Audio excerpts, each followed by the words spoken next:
The West was built on racism. It's time we faced that. In schools and at universities, we are sold a lie.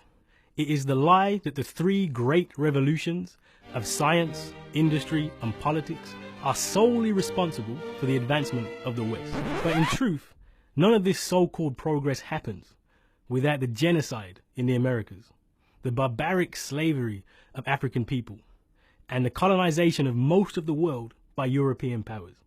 The dead white men we are trained to revere created the knowledge that justified this conquest and murder. But the narrow, Eurocentric parade of dead white men as the center of knowledge is finally being challenged in our institutions. And this is not a battle about inclusion or diversity. It is not a debate that is simply academic. The knowledge that the establishment is so quick to defend produced the racism that has shaped the unjust world that we live in today. Think about this.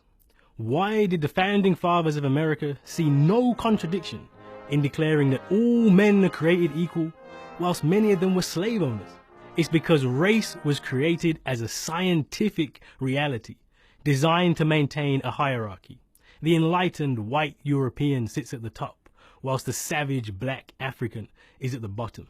The uncomfortable truth is that the world has been created in the founding fathers' image of white supremacy. In the West, we panic about childhood obesity, whilst in the global South, a child dies every 10 seconds because of poor access to food. The myth of an enlightened Europe spreading truth and progress across the world is so powerful and attractive because it helps us to sleep at night. But global inequality is not an accident. It is by design.